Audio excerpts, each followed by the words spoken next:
Wow, you guys really blew up our inbox after that Ravens-Texans game on Christmas. We can't say I'm surprised. And look at this stack of articles you all sent in. Reuters, TalkSport, SB Nation, even the New York Post. Sounds like everyone had something to say about this one. And for good reason. We're calling this deep dive, Lamar Jackson Makes History. But yeah, there's a lot more to unpack here than just that. Absolutely. All right, well, let's not waste any time. You ready to jump in? Let's do it. All right, Lamar Jackson. Historic achievement, 10,000 career rushing yards. Woo! Really got to let that sink in for a sec. 10,000 rushing yards. For a quarterback, it's unheard of. Yeah, and he's not even 30 yet. It's not just about the number, though, is it? It's what it represents. What do you mean? Lamar is changing how we think about the quarterback position. Well, yeah, he's a dual-threat quarterback. Everyone knows that. Right, but he's taking it to a whole new level. You know, he broke Vic's rushing record. Yeah, I read that in one of these articles. I think it was the SB Nation one. But here's the thing. He did it in almost 40 fewer games. Wow, that puts it in perspective. Doesn't it? That's not just talent. That's a whole different breed of player, a whole different approach to the game. And then that 48-yard touchdown run. Yeah. I mean, did you see the speed on that? One of the articles, TalkSport, I think, said he was clocked at 21.25 miles per hour. Yeah. That's faster than the average NFL running back. I know. I mean, that's practically Usain Bolt territory. But with pads and a helmet, can you imagine trying to tackle that? No way. Talk about a nightmare for defenses. Exactly. It's not just speed either. He's got this uncanny ability to read the field, to see things before they happen. Then there's his agility, the way he can just weave through defenders, find these tiny little gaps that seem impossible. It's mind-blowing. It's like he's playing a different game than everyone else out there. Yeah. He's rewriting the rules of the position. And it's not just him. Look at what the Ravens are doing as a team. It's like they've built this offense perfectly suited to his strengths.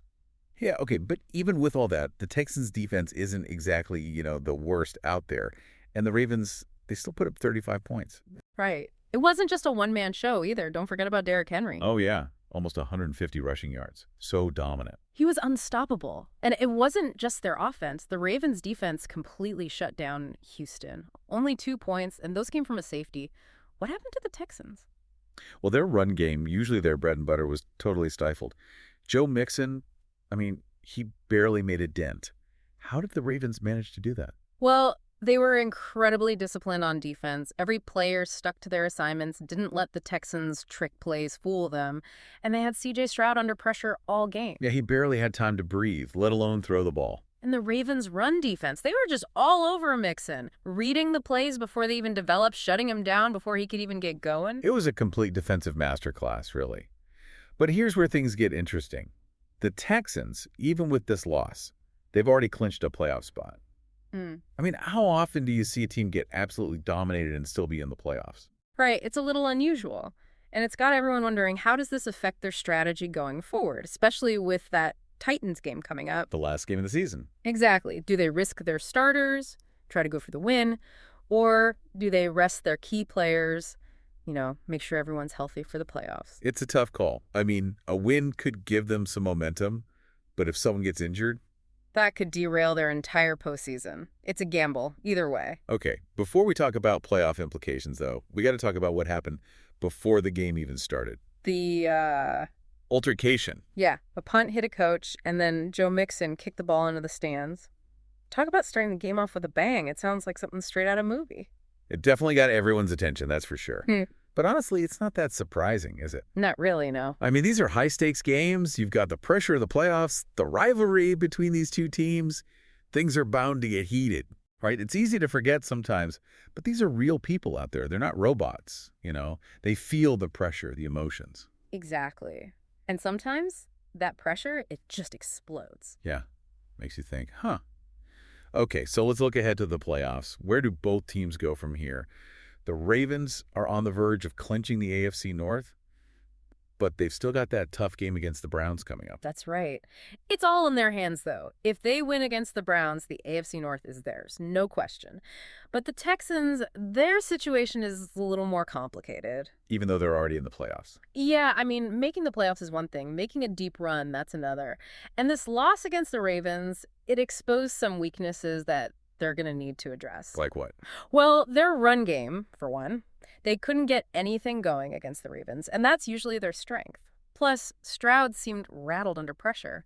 If they want to compete with the top teams in the AFC, they're going to have to find a way to protect him better. Yeah, if he's getting sacked every other play, they're not going very far. Yeah. Right. So the Texans, they've got some work to do. It's going to be interesting to see how they respond.